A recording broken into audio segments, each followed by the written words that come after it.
ஹிஜ்ரி வருடம் 1438 ஷவ்வால் மாதம் 20ஆம் தேதி புனித மஸ்ஜித் நபவியிலே இமாம் அஷேக் அப்துல் பாரி அஸ்-சுபைத்தி அவர்கள் ஒரு முஸ்லிமுடைய வாழ்விலே கிடைக்கக்கூடிய மகிழ்ச்சி எனும் தலைப்பிலே உரையாற்றினார்கள்.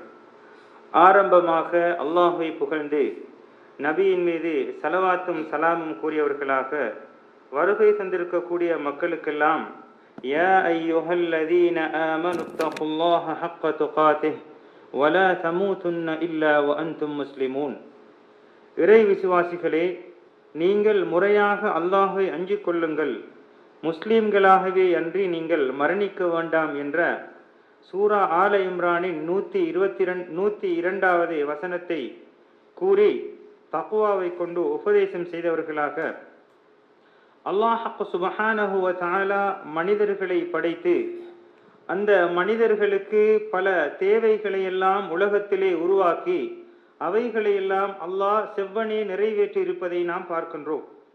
அந்த வரிசையிலே அல்லாஹ் சுப்ஹானஹு வ தஆலா இந்த புவியை படைத்து இந்த பூமியை மக்களுக்கு வாழ்வதற்கு பொருத்தமான இடமாக அதனை விரித்து வைப்பதை நாம் பார்த்திருக்கின்றோம்.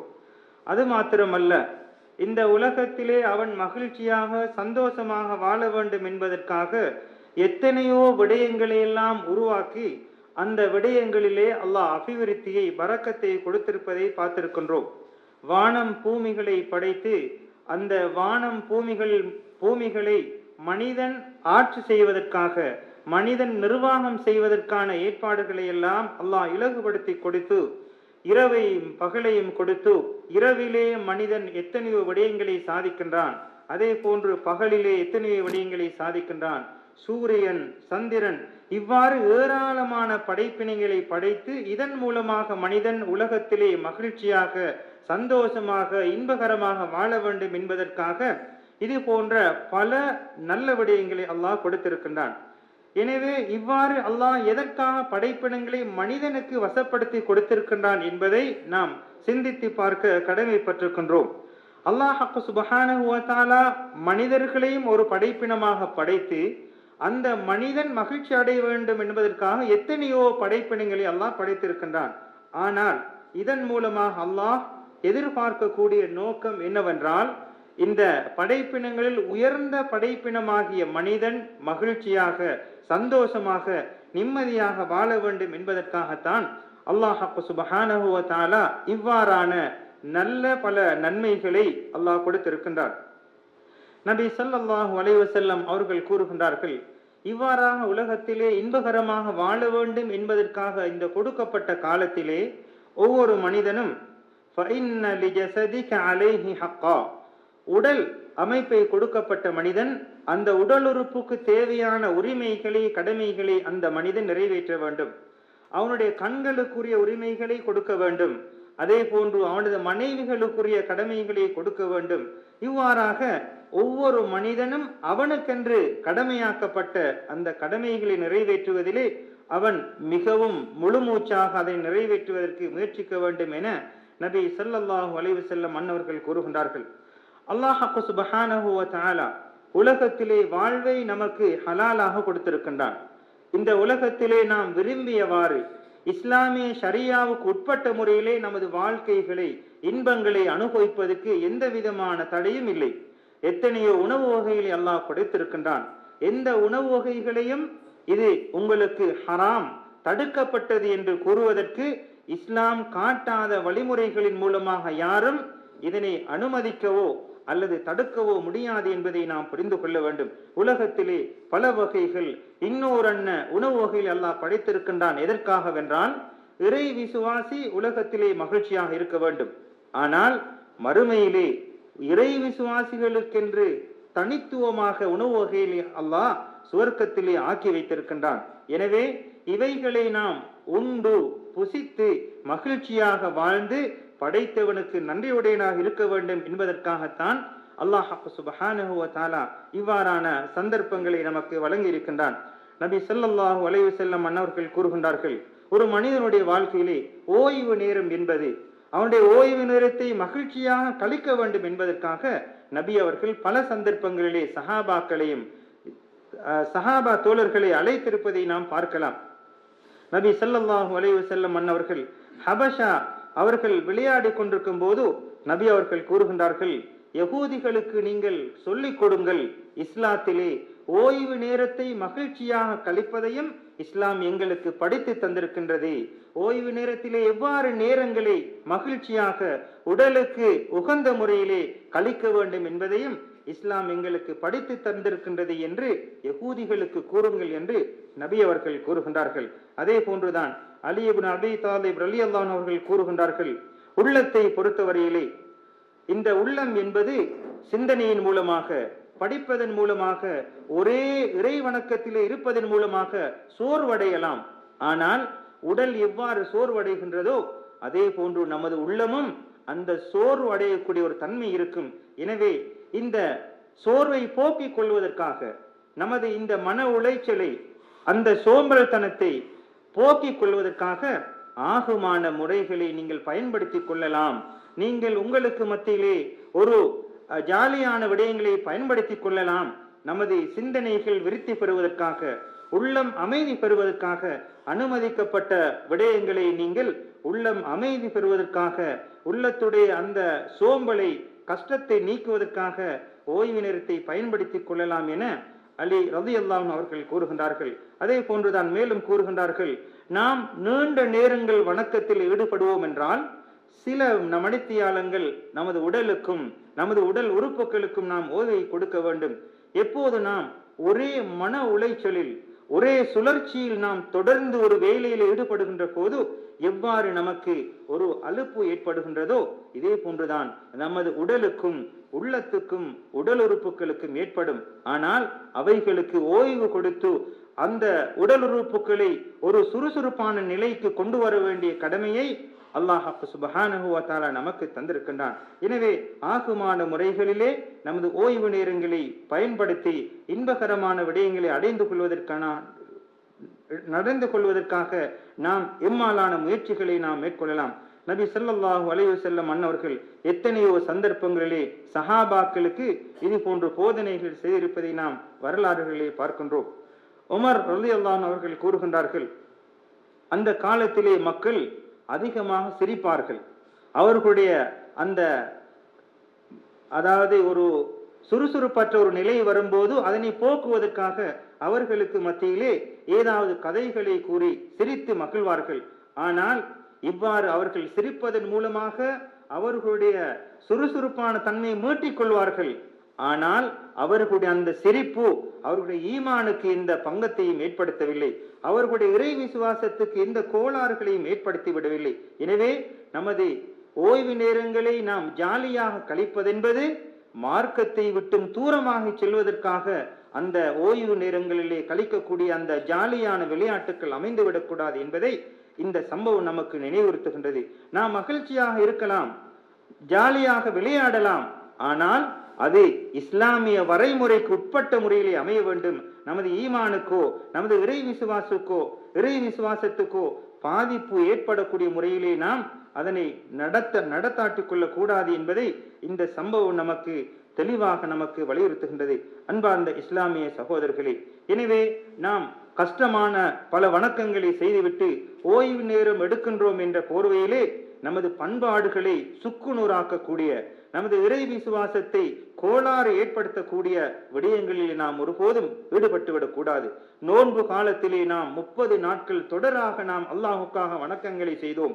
அல்லாஹு தாலா மகிழ்ச்சியாக இருப்பதற்காக பெருநாளை நமக்கு தந்திருக்கின்றான். இந்த பெருநாள் தினத்திலே உண்டு, அதாவது குடித்து மகிழ்ந்து சந்தோஷமாக நேரங்களை கழிக்கலாம். ஆனால் அந்த சந்தோஷத்தை கழிக்கக்கூடிய அந்த தன்மை தொழுகைகளை பொடுபோக்காக மறக்கக்கூடிய நிலையையோ அல்லது இஸ்லாத்தை விட்டும் தூரமாக கூடிய ஒரு நிலையையோ இந்த பொழுதுபோக்கு நமக்கு ஒருபோதும் கொண்டு வந்துவிடக் கூடாது என்பதை நாம் உறுதியாக நாம் எடுத்துக்கொள்ள வேண்டும். அன்பார்ந்த இஸ்லாமிய சகோதரர்களே, அல்லாஹ் சுப்ஹானஹு வ தஆலா நமக்கு இவ்வாறான பொழுதுபோக்குகளை நமக்கு இலவசமாக அனுமதித்திருக்கின்றான் என்றால் அந்த பொழுதுபோக்குகளை முறையாக எல்லை கடந்து விடாமல் ஒரு நடுத்தரமாக பயன்படுத்திக் கொள்வதற்கு நாம் முயற்சிக்க வேண்டும். அன்பார்ந்த இஸ்லாமிய சகோதரர்களே, அல்லாஹ் சுப்ஹானஹு வ தஆலா இவ்வாறு மகிழ்ச்சியாக நாம் பொழுதுகளை போக்குகின்ற போது அதற்கு கூட அல்லாஹ் நன்மைகளை வழங்குவதாக நபி ஸல்லல்லாஹு அலைஹி வஸல்லம் அவர்கள் கூறியிருக்கின்றார்கள். எந்த அளவுக்கு என்று சொன்னால் நபி ஸல்லல்லாஹு அலைஹி அவர்கள் கூறுகிறார்கள், வஃபி புதுஇ அஹதுக்கும் ஸதகா, அதாவது நாம் தனது மனைவியுடன் சந்தோஷமாக இருப்பது கூட ஒரு ஓய்வு நேரத்தை கழிக்கக்கூடிய ஒரு மகிழ்ச்சியான ஒரு பொழுதாக இருக்கின்றது, இதுவும் கூட ஒரு தர்மம் என்று சஹாபா தோழர்களுக்கு நபி ஸல்லல்லாஹு அலைஹி வஸல்லம் அன்னவர்கள் கூறினார்கள். அப்போது சஹாபாக்கள் கேட்டார்கள், யா ரசூலல்லாஹ், அல்லாஹ்வின் தூதர் அவர்களே, ஒரு கணவன் அவனுடைய மனைவி இடத்திலே தனது இச்சைகளை இன்பம் அனுபவிப்பதற்காக அவன் உடலுறவு கொள்வதும் இது தர்மமாக கருதப்படுமா என்று சஹாபாக்கள் ஆச்சரியமாக கேட்டார்கள். அப்போது நபி அவர்கள் கூறுகின்றார்கள், ஆம், இதே மகிழ்ச்சியை ஹராமான முறையிலே இஸ்லாம் தடுத்த விதத்திலே அவனது இன்பத்தை அவனது அந்த மகிழ்ச்சியை கழித்துக் கொள்வான் என்று சொன்னால் அவனுக்கு பாவம் எழுதப்படும் அல்லவா? அதே போன்றுதான் இதனை ஹலாலான முறையிலே அவனது அனுமதிக்கப்பட்ட ஹலாலான மனைவியிடத்திலே அவன் தீர்த்து கொள்வான் என்று சொன்னால் அதற்கும் அல்லாஹ் சுப்ஹானஹு வ தஆலா நன்மைகளை வழங்குவான் என்று நபி ஸல்லல்லாஹு அலைஹி வஸல்லம் அவர்கள் தெளிவாக சஹாபாக்களுக்கு போதித்திருக்கிறார்கள். அன்பார்ந்த இஸ்லாமிய சகோதரர்களே, மேலும் நபி அவர்கள் கூறுவார்கள், எனக்கு உலகத்திலே பெண்களையும் நறுமணத்தையும் அல்லாஹ் விருப்பத்துக்குரியதாக ஆக்கியிருக்கின்றான், அதே போன்று எனது கண் குளிர்ச்சியை தொழுகையிலே அல்லாஹ் ஆக்கி வைத்திருக்கின்றான் என்று நபி அவர்கள் கூறுகின்றார்கள். எனவே இந்த உலகத்திலே நாம் பெண்களின் மூலமாக மகிழ்ச்சி அடையலாம், நறுமணத்தை கொண்டு நாம் மகிழ்ச்சியை தேடிக்கொள்ளலாம், தொழுகையிலே கண் குளிர்ச்சி இருப்பதாக நபி அவர்கள் கூறுகின்றார்கள். எனவே நமது பொழுதுபோக்குகளை மார்க்கத்துக்கு உட்பட்ட முறையிலே கழிப்பதற்கு நாம் ஒவ்வொருவரும் முயற்சிக்க வேண்டும். அன்பார்ந்த இஸ்லாமிய சகோதரர்களே, இவ்வாறாக ஒரு மனிதன் எப்போது படைத்தவனை நெருங்குகின்றானோ, அப்படைத்தவனை அல்லாஹ்வை எப்போது அவன் அண்மிக்கின்றானோ அவனுடைய வாழ்க்கையிலே பல இன்பகரமான நிகழ்வுகள் ஏற்படும் என்பதை நாம் பல சம்பவங்களிலே பார்க்கின்றோம். எப்போது படைத்தவனை நினைத்து அல்லாஹுக்கு பயந்து அவனுடைய வாழ்க்கையை அமைத்துக் கொள்கின்ற போது அவனுடைய எல்லா விதமான செயல்பாடுகளும் அவனுக்கு மகிழ்ச்சி அளிக்கக்கூடியதாக இருக்கும் என்பதை அல்லாஹ் சுப்ஹானஹு வ தஆலா அல் குர்ஆனிலே இவ்வாறு குறிப்பிடுகின்றான், மன் அமில சாலிஹன் மின் தக்கரின் அவ் உன்சா, ஆண்களோ பெண்களோ ஒரு சாலிஹான நல்லமல்களை யார் செய்கின்றார்களோ வஹுவ முஃமின், அவன் இறை விசுவாசியாக இருக்கக்கூடிய நிலையிலே இறை விசுவாசியான ஒரு ஆண் அல்லது ஒரு பெண் சாலிஹான வணக்கங்களை செய்கின்ற போது ஃபலனுஹ்யியன்னஹு ஹயாத்தன் தய்யிபா, அவர்களுக்கு மனமான வாழ்வை கொடுப்போம் என்று அல்லாஹ் சுப்ஹானஹு வ தஆலா கூறிவிட்டு கூறுகின்றான், வலனஜிஸியன்னஹும் அஜ்ரஹும் பிஅஹ்ஸனி மா கானூ யஅமலூன், அவர்கள் செய்த அந்த செயலின் மூலமாக அழகிய நன்மைகளை அவர்களுக்கு கூலியாக வழங்குவோம் என்று அல்லாஹ் சுப்ஹானஹு வ தஆலா நமக்கு கூறுகின்றான். எனவே படைத்தவனை நாம் நெருங்கி நமது செயல்பாடுகளை அமைகின்ற போது வாழ்க்கையிலே வருகின்ற ஒவ்வொரு விடயமும் உலகத்தில் மகிழ்ச்சியாக இருப்பது போன்று மறுமையிலே அல்லாஹ் சுப்ஹானஹு வ தஆலா நமக்கு நிரப்பமான அழகிய கூலிகளை தருவதற்கு காத்து கொண்டிருக்கின்றான் என்பதை இந்த திருக்குர்ஆன் வசனம் நமக்கு போதிக்கின்றது. அன்பார்ந்த இஸ்லாமிய சகோதரர்களே, இதே போன்று நமது உள்ளத்துக்கும் உடலுக்கும் மகிழ்ச்சியை ஈட்டி தரக்கூடிய விடயங்களில் ஒன்றுதான் லுசூமுல் இஸ்திக்ஃபார். நாம் தௌபா செய்வதை, இஸ்திக்ஃபார் செய்வதை நாம் தன்னகத்தை கடமையாக்கிக் கொள்ள வேண்டும். எப்போது நாம் இஸ்திக்ஃபாரை, தௌபாவை நமக்கு கடமையாக்கிக் கொள்கின்றோமோ இதன் மூலமாக அல்லாஹ் மகிழ்ச்சியை, சந்தோஷத்தை, இன்பகரமான வாழ்க்கையை நமக்கு கொண்டு வருவதற்கு இந்த இஸ்திக்ஃபார் ஒரு காரணமாக இருக்கின்றது என்பதை அல்லாஹ் சுப்ஹானஹு வ தஆலா பின்வருமாறு அல் குர்ஆனிலே கூறுகின்றான். நூஹ் அலைஹிஸ்ஸலாம் அவர்களது கூட்டத்தினர்களுக்கு கூறினார்கள், மக்களே, நீங்கள் அல்லாஹ்விடத்திலே பாவ மன்னிப்பு கோருங்கள், இன்னஹு கான கஃபாரா, நிச்சயமாக அல்லாஹ் பாவங்களை மன்னிக்க கூடியவனாக இருக்கின்றான். இந்த பாவ மன்னிப்பின் மூலமாக வானங்கள் அதனுடைய கதவுகளை திறந்து அதனுடைய அருள்களை உங்களுக்கு அல்லாஹ் தொடராக அனுப்பி கொண்டே இருப்பான். அது மாத்திரமல்ல, இந்த வானத்துடைய அருள் வாயில்கள் திறப்பதன் மூலமாக உங்களுடைய செல்வ செழிப்புகள், உங்களுக்கு ஆண் குழந்தைகள், அதே போன்று தோட்டம் துறவுகளை எல்லாம் அல்லாஹ் சுப்ஹானஹு வ தஆலா அல்லாஹ் உங்களுக்கு ஈட்டி தருகின்றான் என்று அல்லாஹ் சுப்ஹானஹு வ தஆலா இந்த இஸ்திக்ஃபாரின் மூலமாக கிடைக்கக்கூடிய நன்மைகளை பட்டியலிட்டு கொண்டே போகின்றான். எனவே நாம் ஒரு இஸ்திக்ஃபாரை தான் செய்கின்றோம், அல்லாஹ்விடத்திலே பாவ மன்னிப்பை கோருகின்றோம். இதன் மூலமாக வானங்கள் அதனுடைய அருள் வாயில்களை திறக்கின்றன, அதன் மூலமாக நமது சொத்துக்கள் எல்லாம் அபிவிருத்தி அடைகின்றன, தோட்டம் துறவுகள் நதிகள் எல்லாம் நமக்கு இனாமாக கொடுக்கப்படுகின்றது. இவைகள் எல்லாம் கிடைப்பதற்கு காரணமாக இருந்தது எதுவென்றால் இஸ்திக்ஃபார், அல்லாஹ்விடத்திலே பாவ மன்னிப்பு கோருவது, அல்லாஹ்விடத்திலே தௌபா செய்வது. இந்த இஸ்திக்ஃபாரை நாம் கடமையாக ஆக்கிக் கொள்ள வேண்டும். இவ்வாறு நாம் கடமையாக்கிக் கொள்வோமானால் நமது வாழ்விலே மகிழ்ச்சியான சந்தோஷமான நிகழ்வுகள் ஏற்படுவதற்கு இந்த இஸ்திக்ஃபார் ஒரு காரணமாக இருக்கும். அன்பார்ந்த இஸ்லாமிய சகோதரர்களே, எனவே அல்லாஹ் சுப்ஹானஹு வ தஆலா மனிதனுடைய வாழ்க்கையிலே சந்தோஷமாக வாழ வேண்டும் என்பதற்காக இவ்வாறுதான் என்று ஒரு நிர்ணயம் அல்லாஹ் வைத்தில்லை. ஆனால் அதனை திறந்த நிலையிலே வைத்திருக்கின்றான். நாம் இஸ்லாமிய வரைமுறைகளை தாண்டாமல் விரும்பியவாறெல்லாம் இன்பத்தை அனுபவிக்கலாம். எப்போது இஸ்லாம் நமக்கு தடை விதிக்கின்றதோ அந்த இடத்திலே நமது மகிழ்ச்சிகளை இடைநிறுத்திக் கொள்ள வேண்டும். எனவே எப்போது இந்த உலகத்திலே அல்லாஹுடைய கட்டளைக்கு இஸ்லாமிய வரைமுறைகளுக்கு உட்பட்டு ஒரு மனிதன் மகிழ்ச்சி அடைகின்றானோ, சந்தோஷத்தை ஏற்படுத்திக் கொள்கின்றானோ, இவைகளை எல்லாம் அல்லாஹ் சுப்ஹானஹு வ தஆலா நமக்கு இனாமாக இலகுவாக தந்திருக்கின்றான். ஆனால் ஒன்றை புரிந்து கொள்ள வேண்டும், உலகத்திலே எவ்வளவுதான் சந்தோஷத்தை அனுபவித்தாலும், எவ்வளவுதான் மகிழ்ச்சிகளை கொண்டாடினாலும், குல் மதாஉத் துன்யா கலீல், இந்த இன்பம் அனுபவித்தல் என்பது, மகிழ்ச்சிகளை வரவழைத்துக் கொள்வது என்பது உலகத்திலே ஒரு சொற்பமானதாகத்தான் இருக்கின்றது. ஆனால் வமல் ஹயாத்துத் துன்யா ஃபில் ஆகிரத்தி இல்லா மதா, நாம் மறுமையை ஒப்பிடுகின்ற போது, மறுமையிலே சுவர்க்கத்திலே இன்னொரு அனுபவங்களை இன்பங்களை அனுபவிப்பதை நாம் ஒப்பிட்டு பார்க்கின்ற போது ஒரு சொற்பமானதாகத்தான் இந்த உலக மொத்த மகிழ்ச்சிகளும் இருக்கும் என்பதை அல்லாஹ் சுப்ஹானஹு வ தஆலா நமக்கு தெளிவாக எடுத்து கூறிக்கொண்டே இருக்கின்றான். அன்பார்ந்த இஸ்லாமிய சகோதரர்களே, எனவே அல்லாஹ் சுப்ஹானஹு வ தஆலா உலகத்திலே நமக்கு கொடுத்திருக்கக்கூடிய இந்த சந்தர்ப்பத்தை மகிழ்ச்சியாக கழிக்கலாம். அதே போன்று பிறருக்கும் மகிழ்ச்சியை ஏற்படுத்தக்கூடிய செயல்களிலே நாம் ஈடுபட வேண்டும்.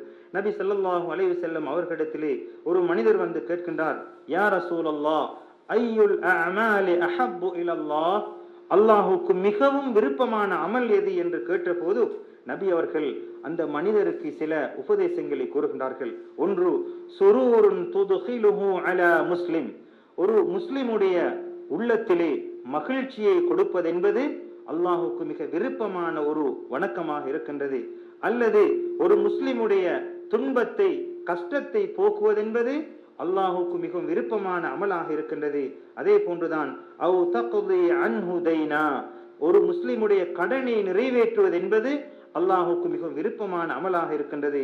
அல்லது அவு தத்ருது அன்ஹு ஜூஆ, பசித்தவனுக்கு அந்த பசியை போக்குவது என்பது அல்லாஹுக்கு மிக விருப்பமான அமல்களாக இருக்கும் என அந்த மனிதருக்கு நபி அவர்கள் கூறுகின்றார்கள்.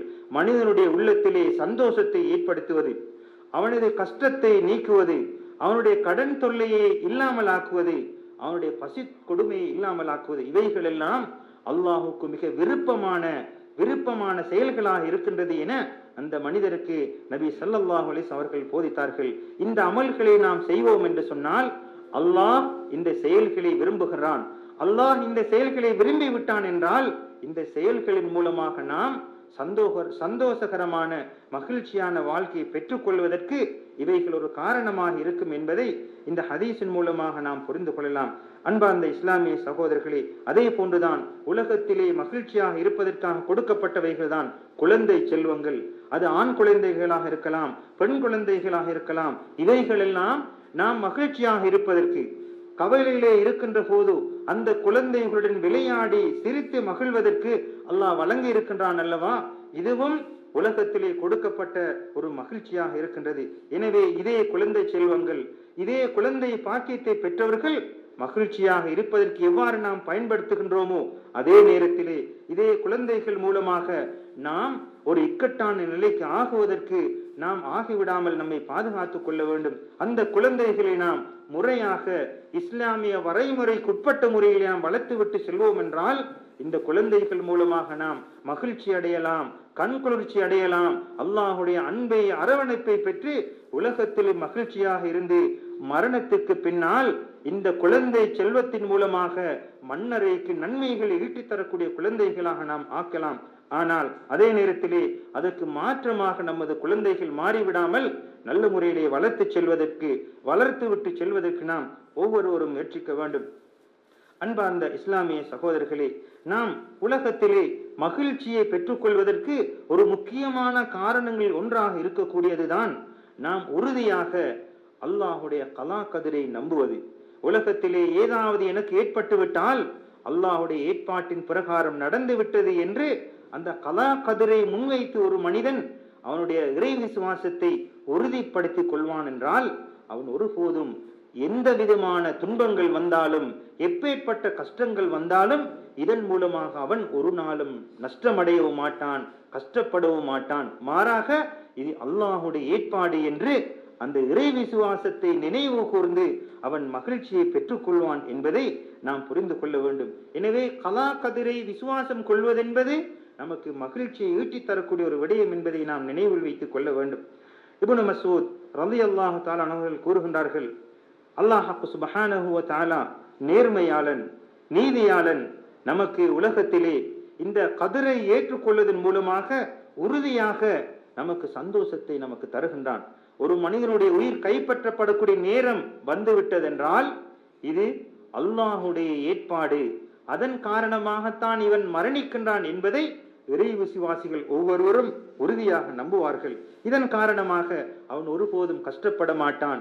எப்பேற்பட்ட உறுதுணையாக உதவியாக இருந்த மனிதனாக இருந்தாலும் அவன் மரணித்து விட்டால் அந்த மரணத்தின் மூலமாக தன்னை நொந்து கொண்டு அவன் தன்னை அழித்துக் கொள்ள மாட்டான். அல்லாஹுடைய ஏற்பாடு, அவனுடைய முடிவு காலம் வந்துவிட்டது, அல்லாஹ் தந்தான், அல்லாஹ் எடுத்துக்கொண்டான் என்று அந்த கலா கதிரை முன்வைத்து அவன் மன நிம்மதியை பெற்றுக் கொள்வான் என்பதை இந்த இப்னு மஸ்ஊத் ரலியல்லாஹு அவர்களுடைய சொல்லின் மூலமாக நாம் புரிந்து கொள்ளலாம். அதே போன்றுதான் அல்லாஹ் சுப்ஹானஹு வ தஆலா எவைகளையெல்லாம் நமக்கு ஓய்வு நேரங்களை மகிழ்ச்சியாக கழிப்பதற்கு அனுமதித்திருக்கின்றானோ அவைகளையெல்லாம் நாம் பயன்படுத்தி நாம் மகிழ்ச்சியை பெற்றுக் கொள்ளலாம்.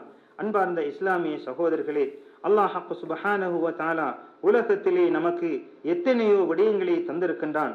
ஆனால் இந்த விடயங்களை பயன்படுத்துகின்ற போது நமது புத்தியை, சிந்தனையை நாம் மழுங்கடித்து விடக் கூடாது. நாம் உலகத்திலே வசதி வாய்ப்பு பெற்றிருக்கின்றோம், நான் கல்வியிலே முன்னேறி இருக்கின்றேன், இவைகளை நான் மகிழ்ச்சியாக கழிப்பதற்கு நான் விரும்பியவாறு முயற்சிக்கலாம் என்று இஸ்லாமிய வரைமுறைகளை மீறி ஒருபோதும் எல்லை கடந்து விடக்கூடாது. இந்த இடத்திலேதான் நமது சிந்தனையை, புத்தியை நாம் நேரான பாதையிலே செல்வதற்கு உறுதுணையாக நாம் ஆக்கிக்கொள்ள வேண்டும். எல்லை கடந்து சென்று விடுவோம் என்றால் அதே ஓய்வு நேரத்தை மகிழ்ச்சியாக கழிப்பதென்பது அல்லாஹுடைய கோபத்தையும் இஸ்லாமிய வரைமுறைகளை விட்டும் தூரமாகக்கூடிய ஒரு தன்மையையும் நமக்கு ஏற்படுத்திவிடும். எனவே எல்லா சந்தர்ப்பங்களிலும் நமது புத்தியை நமது கட்டுப்பாட்டின் கீழால் வைத்துக் கொள்ள வேண்டும். எல்லா விதமான விடயங்களையும் நாம் அல்லாஹ் ரசூலுக்கு பொருத்தமான முறையிலே பயன்படுத்துவதற்கு முயற்சிக்க வேண்டும். அன்பார்ந்த இஸ்லாமிய சகோதரர்களே, எனவே அல்லாஹ் சுப்ஹானஹு வ தஆலா அல் குர்ஆனிலே குறிப்பிடுகின்றான், இன்னல்லாஹ லா யுகையிரு மா பிகௌமின் ஹத்தா யுகையிரு மா பிஅன்ஃபுஸிஹிம். ஒரு மனிதனுடைய வாழ்க்கையிலே ஒரு மாற்றம், ஒரு திருப்பம், ஒரு முன்னேற்றம் ஏற்பட வேண்டும் என்றால் அந்த மனிதன் அவனை மாற்றிக்கொள்வதற்கு முயற்சிக்க வேண்டும். அவனுடைய வாழ்க்கையிலே ஒரு திருப்பத்தை முன்னோக்கி, ஒரு மாற்றத்தை நோக்கி அவன் எந்தவித முயற்சிகளையும் செய்யாமல் அல்லாஹ் எனது வாழ்க்கையை மாற்றி விடுவான், ஒரு திருப்பத்தை ஏற்படுத்துவான் என்று கனவு கண்டுவிட முடியாது. நாம் முயற்சிக்க வேண்டும். எனது வாழ்க்கையை ஒரு கஷ்டத்திலிருந்து ஒரு சந்தோஷமான நிலைக்கு செல்ல வேண்டும், துன்பத்திலிருந்து விடுதலையை நோக்கி செல்ல வேண்டும் என்று ஒவ்வொரு மனிதனும் முயற்சிக்கின்ற போது அல்லாஹ் சுப்ஹானஹு வ தஆலா அதற்கான உதவிகளை, ஒத்தாசைகளை, வழிமுறைகளை அல்லாஹ் இலகுபடுத்துவான். அன்பார்ந்த இஸ்லாமிய சகோதரர்களே, எனவே நமது வாழ்க்கையை முன்னேற்ற பாதையில் செல்வதற்கு நாம் ஒவ்வொருவரும் முயற்சிக்க வேண்டும். அதற்காக நாம் ஈடுபட வேண்டும். நமது முயற்சிகள் அதற்காக உறுதியாக முயற்சிகள் தொடர்ந்து கொண்டே இருக்க வேண்டும். அதுவல்லாமல் அல்லாஹ் எனக்கு நல்ல வாழ்வை கொடுப்பான், அல்லாஹ் எனது துன்பத்தை நீக்குவான் என்று சோம்பேறிகளாக இருந்து விடுவோம் என்றால் ஒருபோதும் திருப்பத்தையோ சீர்திருத்தத்தையோ முன்னேற்றத்தையோ காண முடியாது என்பதை நாம் உறுதியாக நம்பிக்கொள்ள வேண்டும். அன்பார்ந்த இஸ்லாமிய சகோதரர்களே, அதே போன்றுதான் உலகத்திலே கிடைக்கக்கூடிய பெரும் நஷ்டங்களில் ஒன்றுதான், பெரும் துன்பங்களில் ஒன்றுதான் ஓய்வு நேரங்களை நாம் மகிழ்ச்சியாக கழிக்கின்ற போது அந்த மகிழ்ச்சி அல்லாஹ்வுடைய கோபத்தை ஈட்டி தரக்கூடியதாக இருக்கும் என்றால் அல்லாஹ் பாதுகாக்க வேண்டும். அன்பார்ந்த இஸ்லாமிய சகோதரர்களே, அந்த ஓய்வு நேரங்கள், ஜாலியாக இருக்கக்கூடிய சந்தர்ப்பங்கள் ஒருபோதும் நமக்கு நமது உடலுக்கோ உள்ளத்துக்கோ மகிழ்ச்சியை தரமாட்டாது. ஆனால் ஷைத்தான் நமக்கு அந்த ஓய்வு நேரத்தை கழிப்பது உடலுக்கும் உள்ளத்துக்கும் மகிழ்ச்சி போன்ற ஒரு தோற்றத்தை காட்டுவான். ஆனால் இஸ்லாமிய வரைமுறைகளை மீறி மகிழ்ச்சி அடைகின்ற எல்லா விதமான இன்பங்களும் அல்லாஹ்வுடைய கோபத்தை ஈட்டித்தரும். அல்லாஹ் பாதுகாக்க வேண்டும். எனவே அன்பார்ந்த இஸ்லாமிய சகோதரர்களே, உலகத்திலே நாம் மகிழ்ச்சியாக வாழ்வதற்கு அல்லாஹ் பல வழிவகைகளை தந்திருக்கின்றான். எனவே இஸ்லாம் நமக்கு அனுமதித்திருக்கின்ற வழிமுறைகளை பின்பற்றி உலகத்திலே மகிழ்ச்சியாக சந்தோஷமாக வாழ்வதற்கு நாம் எல்லா விதமான முயற்சிகளையும் மேற்கொள்ளலாம். எனவே வல்லவன் அல்லாஹ் உலகத்திலே அனுமதிக்கப்பட்ட இந்த விடயங்களின் மூலமாக மகிழ்ச்சியாக சந்தோஷமாக வாழ்ந்து மரணிக்கின்ற வேளையிலே அல்லாஹுடைய அந்த திருக்கலிமாவான லா இலாஹ இல்லல்லாஹ் என்ற அந்த திருக்கலிமாவுடன் உலகத்தை விட்டு பிரிவதற்கு எல்லாம் வல்ல அல்லாஹ் நம் அனைவருக்கும் அருள் புரிவானாக. ஆமீன். வஆகிரு தஅவானா அல்ஹம்துலில்லாஹி ரப்பில் ஆலமீன். வஸ்ஸலாமு அலைக்கும் வரஹ்மத்துல்லாஹி வபரகாத்துஹு.